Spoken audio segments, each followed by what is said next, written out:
5 ऐसे इसके की रोल्स हैं जो हमारी बॉडी में ये करता है विटामिन K2 कि हमारे यहाँ कई दफ़ा जोड़ों में कैल्शियम बढ़ जाता है, उसको भी ये सप्लाई वहाँ से उठा के तो वहाँ लेके जाता है जहाँ पे इसकी रिक्वायरमेंट हो या इसकी नीड हो। जो बीटा सेल्स हैं ये बेसिकली इंसुलिन बनाते हैं और इंसुलिन के बनाने के अमल को ये पूरा प्रोसेस जो होता है ये पेनक्रियास के अंदर ही होता है, बीटा सेल उसके अंदर मौजूद होते हैं। अब हम जो बात कर रहे हैं वो ये कि जी कैल्शियम का क्या लेवल है जो हमारी बॉडी के लिए इंपॉर्टेंट है। तो हमारी बॉडी में जो कैल्शियम का लेवल है वो 7.5 से शुरू होता है 10.2 तक। गाय क्योंकि घास भी खाती है और सूरज की रोशनी में भी होती है और ज़्यादातर सूरज की रोशनी में चरती है घास, तो ऑब्वियसली विटामिन डी और विटामिन K2 ये दोनों की बिग सोर्स है। सबसे बड़ी सोर्स जो विटामिन K2 की है वो है पनीर। ग्रास फेड जो गाय होती है उसका पनीर, उसका बटर बड़ी सोर्सेज हैं फॉर विटामिन K2।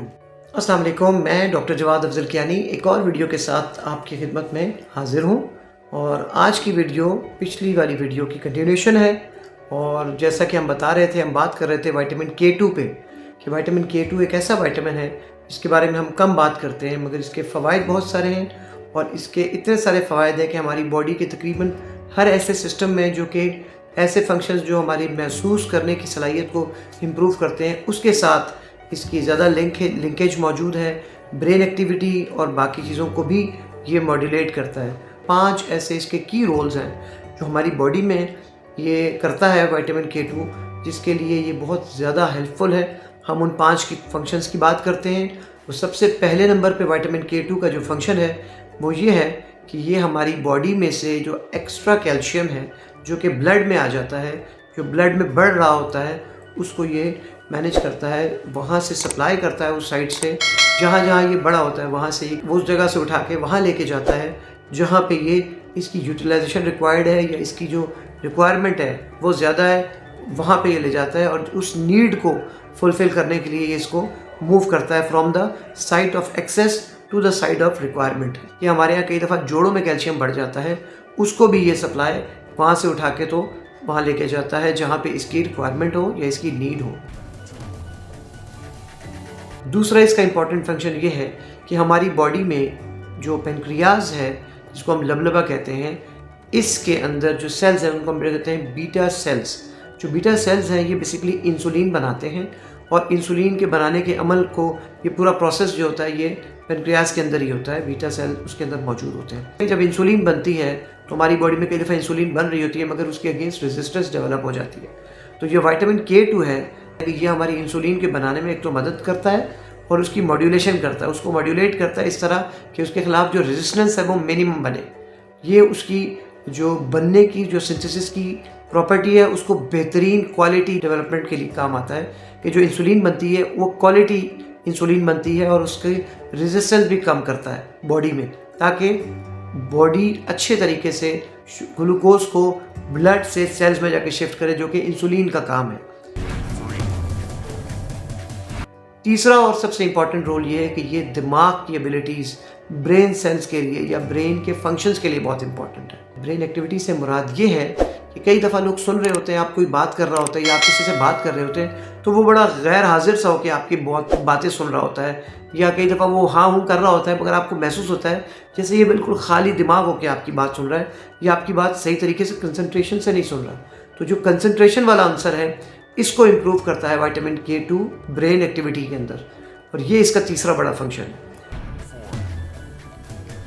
चौथा बड़ा फंक्शन जो विटामिन K2 का है हमारी बॉडी में वो ये है कि विटामिन K2 हमारी बॉडी के अंदर कॉग्निशन एबिलिटी जो कि ब्रेन की एक बहुत इंपॉर्टेंट एबिलिटी है जो हमारे हायर मोटर फंक्शंस को के लिए ज़रूरत होती है। हमारी कॉग्निशन, हमारी ओरिएंटेशन, ये जो ब्रेन की वो एक्टिविटीज़ हैं जिसके लिए विटामिन K2 का होना बहुत ज़रूरी है।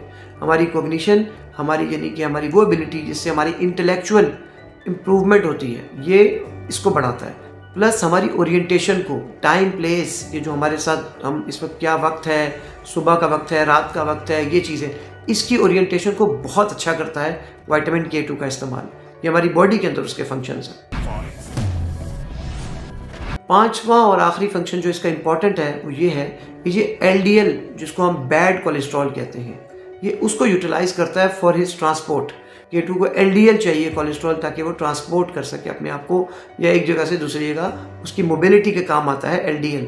हम आमतौर पर LDL को बैड कोलेस्ट्रॉल कहते हैं, मगर यहाँ पे मैं आपको ये बात वाज़ेह कर दूँ, LDL का ज़्यादा होना बैड कोलेस्ट्रॉल के मैनर में आता है।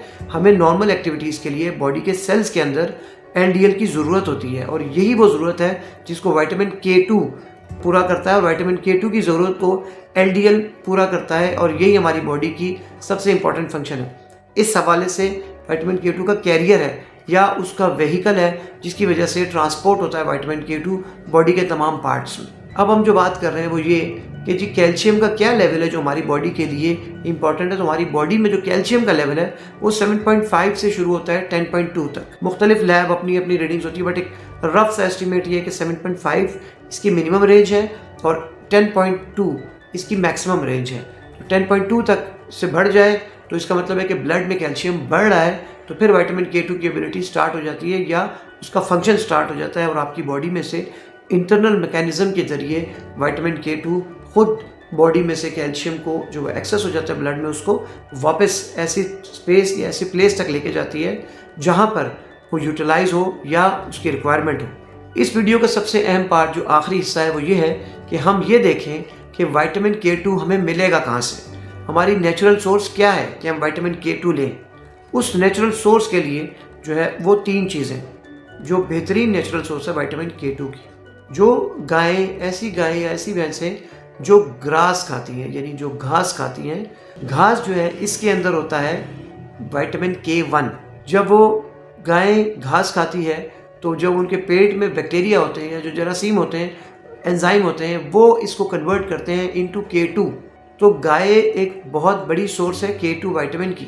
गाय क्योंकि घास भी खाती है और सूरज की रोशनी में भी होती है, और ज़्यादातर सूरज की रोशनी में चरती है घास, तो ऑब्वियसली विटामिन D और विटामिन K2 ये दोनों की बिग सोर्स है। सबसे बड़ी सोर्स जो विटामिन K2 की है वो है पनीर। ग्रास फेड जो गाय होती है उसका पनीर, उसका बटर, उसका मक्खन, ये बड़ी सोर्सेज हैं फॉर विटामिन K2। अब ये देखना है कि हमारे यहाँ एक और बहुत ज़्यादा रिच सोर्स है, वो एक्सपेंसिव है और यूटिलाइज नहीं होती, मगर मैं अपनी वीडियो में ज़रूर आपको बताऊंगा कि उसको कहते हैं नाटो।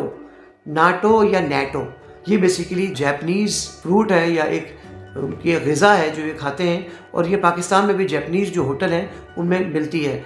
ये बड़ी रिच सोर्स है विटामिन K2 की। इसकी जो है इसका जायका डिफरेंट होता है थोड़ा सा, हर बंदा नहीं खा सकता, मगर और अफोर्डेबिलिटी का भी इशू है, मगर ये कि नैटो विटामिन K2 का एक बहुत अच्छा और बड़ा रिच सोर्स है। आज की वीडियो आपको कैसी लगी इसके बारे में मुझे कमेंट बॉक्स में लिखें, और अपनी आरा से मुझे ज़रूर आगाह करें। लाइक, सब्सक्राइब, फॉलो और कमेंट्स के ज़रिए मुझे बताते रहें, ताकि मैं इसी तरह की वीडियोज़ आप तक पहुँचाते रहूँ, ताकि आप उसको देखकर अपनी अवेयरनेस को इम्प्रूव करें। अल्लाह ताला हमारी आने वाली ज़िंदगियों में आसानी करें। अल्लाह ताला हमें एक दूसरे को मुकम्मल करने के लिए मेहनत करने की तौफीक दे। बहुत शुक्रिया।